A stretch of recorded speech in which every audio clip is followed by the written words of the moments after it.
Selma walks briskly down her modern apartment hallway.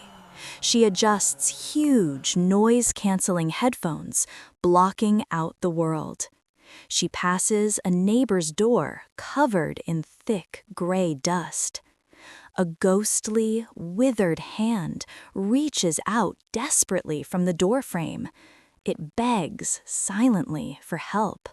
Selma walks right past, completely blind to it.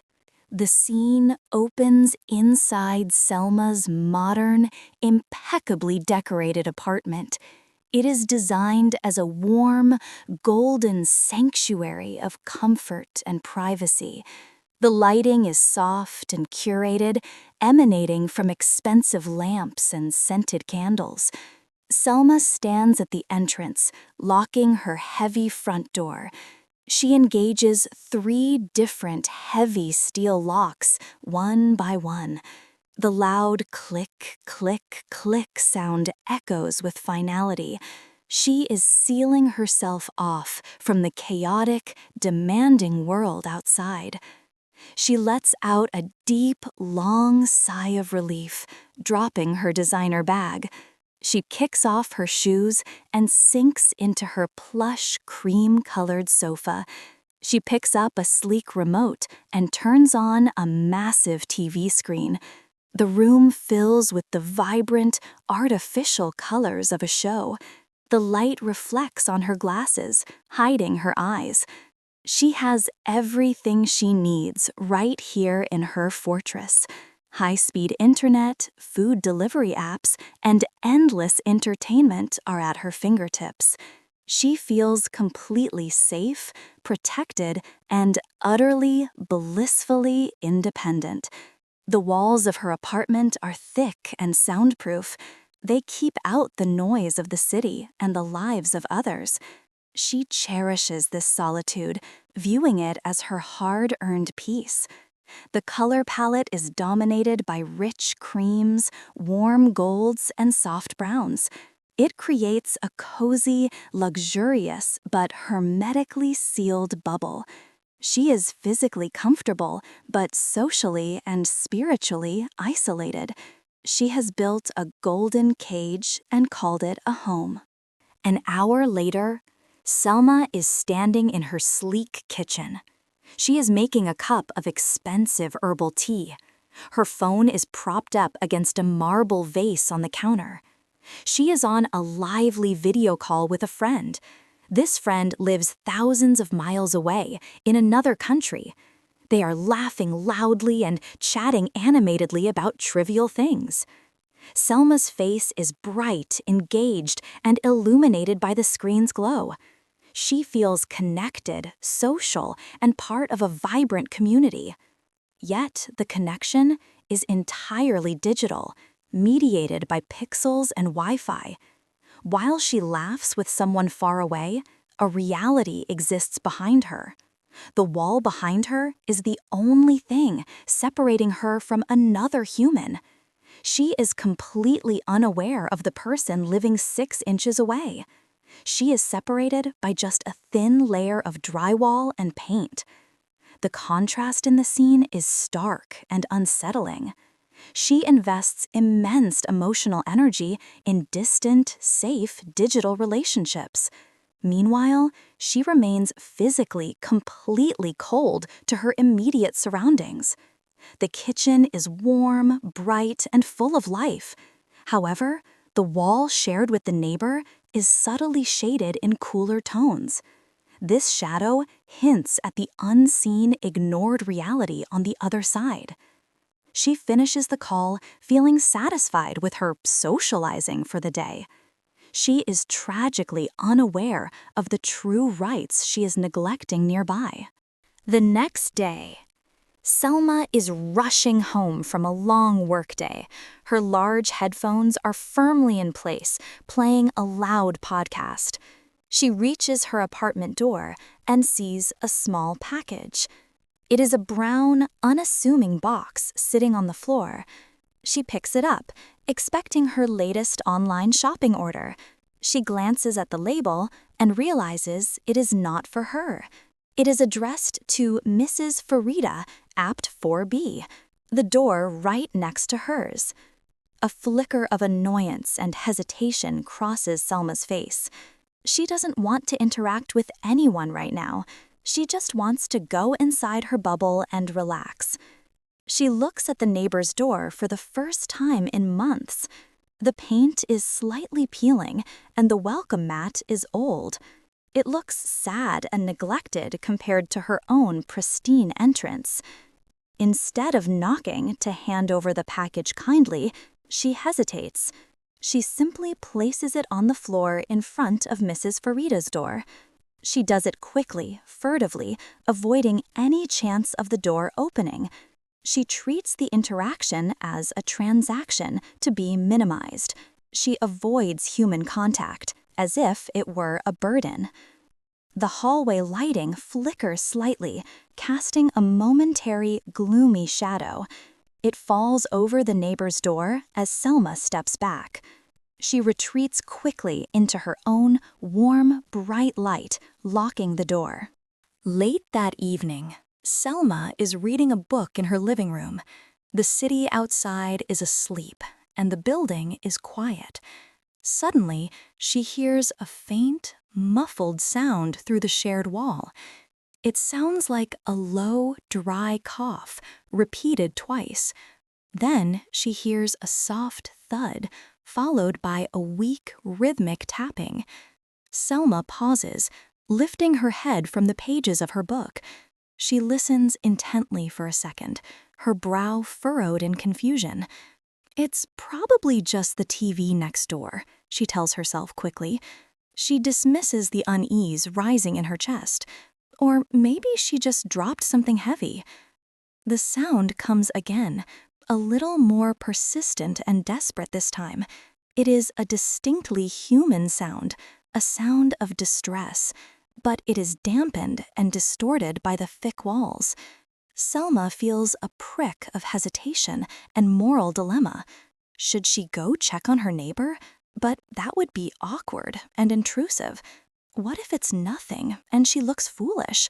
What if the neighbor thinks she is being nosy? The modern fear of overstepping boundaries paralyzes her natural instinct. She reaches for her remote control on the sofa. She turns up the volume of her ambient background music slightly. She effectively drowns out the uncomfortable, pleading noise from next door. She chooses her own comfort over the potential need of another. As she does, the warm light in her room seems to dim.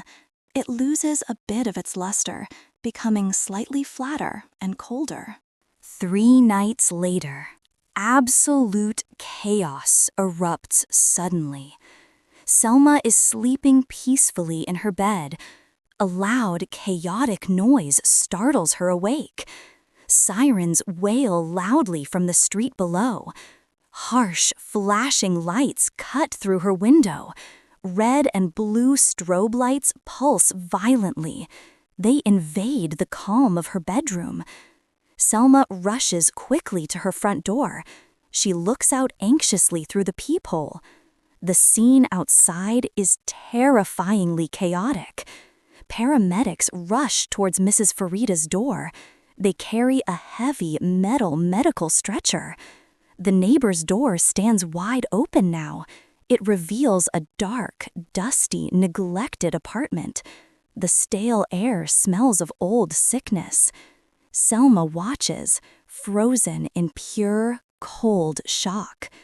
The paramedics shout urgent, clipped medical commands. They bring Mrs. Farida out very slowly. She looks incredibly small, frail, and weak. An oxygen mask covers her pale face. Her eyes are closed in deep pain. The brown package is still sitting there. It sits untouched on the dusty floor mat. It gathers dust where Selma left it. No one had opened that door for days. Mrs. Farida had been suffering all alone. She suffered in silence while Selma relaxed. The hallway lights flicker and buzz ominously. They cast long, accusatory shadows everywhere. Other neighbors peek out from their doors. They whisper and point with morbid curiosity. Selma feels a cold, sick dread rising. It settles heavily in the pit of her stomach. She pulls back from the door quickly. Her sanctuary feels suddenly very cold and hostile. The flashing lights stain her pristine walls. The illusion of safety is completely shattered. The reality of her neglect is undeniable.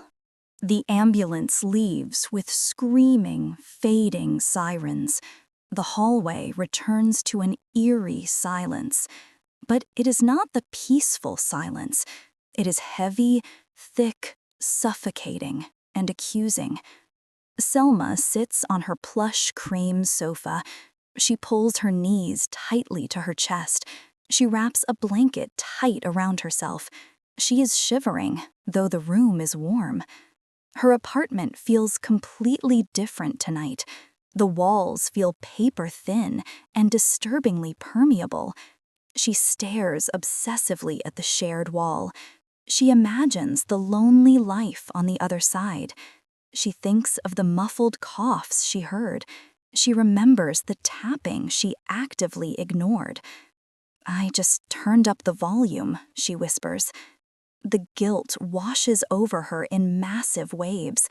It feels like a crushing physical wake. Her beautiful decor looks hollow and fake now. The cream cushions offer absolutely no comfort. The golden lamps cast a harsh, glaring light. They expose her selfishness to her own eyes. She looks at her own healthy, strong hands. She thinks of Mrs. Farida's frail, weak ones. She had the power to help her neighbor. She chose her own comfort instead of duty. A hot tear rolls down her cheek. It is a tear of deep, burning shame. The modern privacy she valued so much, it now looks like cruel, cold indifference. She feels small and incredibly, painfully selfish. The air in the room is stagnant. The vibrant colors of her home fade away. They turn into muted, guilty, depressed grays. She is alone with her screaming conscience. The silence amplifies her negligence loudly. Selma eventually drifts into a restless, fitful sleep. Her dreams are vivid, symbolic, and terrifying. She stands in the center of her living room. The shared wall begins to change rapidly. It becomes transparent, like dark, smoky glass. She sees clearly into the neighbor's apartment. It is empty, cold, dark, and gray. Cobwebs cover the simple, old, dusty furniture. Dust motes dance in the heavy gloom. But the room is not truly empty. It is filled with a heavy spiritual presence. A voice echoes through the walls like thunder. It recites the famous hadith about neighbors. Jibril kept advising me about the neighbor. The words boom and vibrate around her until I thought he would inherit. The words turn into glowing, burning chains. They wrap around Selma's pristine, expensive furniture. They squeeze the air from the room. Selma tries to look away desperately, panic rising. But the transparent wall grows larger and clearer. It shows her own reflection in the glass. She looks monstrous and distorted in the reflection. Her ears are covered by huge headphones. Her eyes are blindfolded with expensive gold cloth. She is ignoring a withered hand reaching out. The hand comes right through the glass wall. It begs silently for a cup of water. Selma tries to scream, but she cannot make sound. The guilt manifests as a physical trap. The fortress of solitude is now a prison. She is trapped by her own selfish boundaries. The nightmare reveals her deep spiritual poverty. Selma wakes up gasping for air, heart pounding. Her heart hammers violently against her ribs. The morning sun streams in brightly through blinds, but the light brings absolutely no warmth today. Her apartment feels like a cold, sterile museum. It is cold, lifeless, and devoid of barakah. She walks slowly into her pristine bathroom. She looks into the large, polished mirror. She expects to see her usual face. Instead, she sees a stranger staring back. Her face looks pale, drawn, and exhausted. Her eyes are shadowed with deep guilt. The stylish hijab she wears feels heavy. It feels like a costume, a deceptive disguise. "Who have I become?" she asks aloud shakily. Her voice trembles in the tiled room. She sees the ugly truth very clearly now. She has prioritized lifestyle over human life. She has chosen aesthetics over humanity and duty. The mirror seems to crack subtly in vision. A spiderweb fracture appears over her heart's reflection. It symbolizes the break in her iman. Her faith demanded care for others nearby. She failed that fundamental, critical Islamic test. The steam from the shower twists into shapes. It forms shapes of the lonely neighbor. Selma turns on the cold water tap fully. She splashes her face again and again. She tries to wash away the burning shame. But the feeling goes bone deep, into her soul. She cannot unsee what she saw last night. The bubble of her perfect life has burst. She needs to fix this immediately, right now. The next morning, Selma makes a difficult choice. She does not go to her corporate job. Instead, she drives to the city hospital. She walks down the long, sterile corridors. The air smells of strong antiseptic and sickness. Her heels click loudly on the linoleum floor. She finds room 304 and hesitates outside, taking a deep, shaky breath for courage. She pushes the heavy door open slowly. Mrs. Farida lies there, looking incredibly fragile. She is connected to beeping monitors and tubes. Her gray hijab looks stark against white sheets. She looks smaller than Selma ever imagined. Selma feels a fresh wave of intense shame. She approaches the bed with hesitant steps. Mrs. Farida opens her eyes slowly and blinks. She sees Selma and offers a weak smile. There is no anger in her eyes. There is only surprise and gratitude for visiting. Selma takes the old woman's cold hand. It feels dry and papery in hers. "I am your neighbor," Selma whispers softly. Tears prick the corners of her eyes. The connection is physical and undeniably real. The walls she built have finally crumbled down. She realizes that privacy is not worth this. Isolation is a disease of the modern soul. Selma retreats to the small hospital prayer room. It is a quiet, carpeted sanctuary of peace. She falls into sujud, prostration on the mat. She weeps for her years of blindness. She prays for Mrs. Farida's complete, swift recovery. She prays for her own hardened heart. "Ya Allah, forgive my arrogance," she whispers. "I thought I was independent and strong. I was just lonely and incredibly selfish. You placed her next to me as a trust. I failed to protect and honor that trust. Please give me another chance to serve." As she prays, the cold feeling lifts. A warm, golden light seems to enter her. It fills the empty spaces in her chest. She remembers the hadith about the neighbor's rights. He is not a believer who eats his fill, while his neighbor goes hungry beside him. The words burn with a new living truth. She realizes her faith was incomplete without community. True Iman requires looking outside one's own door. She stands up with a new, firm resolve. She will not be a stranger anymore. She will be a neighbor in the true sense. A few days later, Mrs. Farida returns home. Selma is waiting right there at the door. She does not retreat into her apartment today. She holds the door open for the stretcher. She helps Mrs. Farida into the dusty apartment. The air inside is stale and feels heavy.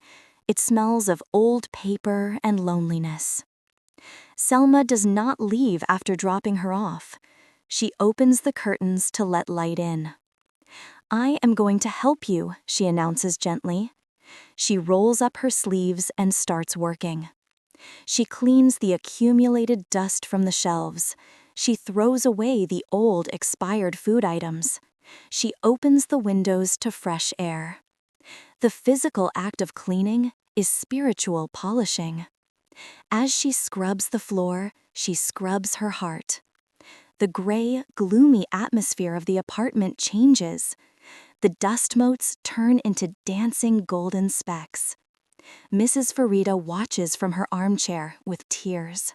She cannot believe this kindness is happening to her. The wall between their lives has dissolved completely. Selma is no longer an observer. She is family. The apartment begins to feel like a home. An hour later, the work is finished. Selma brings a tray from her own kitchen. It holds a teapot and 2 porcelain cups. She pours steaming, fragrant tea for them both. She sits on the floor by Mrs. Farida's chair. They sip the tea in a comfortable silence. Then Mrs. Farida begins to speak of her life. She talks about her late husband and children. Selma listens with her heart, not just ears. She does not look at her phone once. The device lies forgotten in her pocket, silent. A beautiful, warm, divine light fills the room. It radiates from the bond between the women. It softens the peeling paint and old furniture. The room looks richer than Selma's luxury apartment. The poverty of loneliness has been replaced by wealth. The wealth of connection, mercy, and shared humanity. Mrs. Farida places a hand on Selma's head. She makes a sincere dua for Selma's happiness. Selma feels a peace she never found alone. The tea tastes sweeter than anything she bought. She realizes this is the true taste of Ummah. She is exactly where she is supposed to be. Weeks pass, and the hallway has transformed. It is no longer a cold, sterile hotel corridor. Selma's door stands slightly ajar, welcoming and open. She is carrying a dish of hot food. She knocks rhythmically on Mrs. Farida's door, smiling.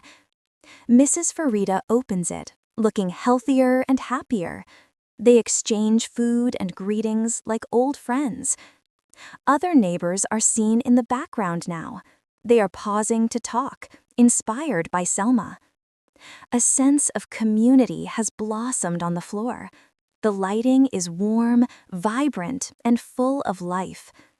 The deep, isolating shadows are completely gone.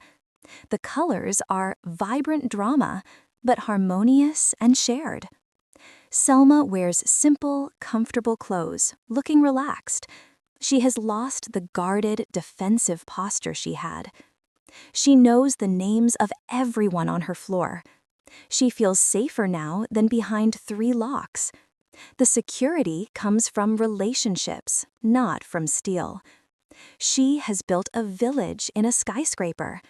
She has found her place in the family of believers. Her heart is open, just like her door. Selma sits on her sofa, but not alone. She looks directly into the camera lens warmly. Her face glows with a deep, settled contentment. "We build walls to feel safe," she says softly.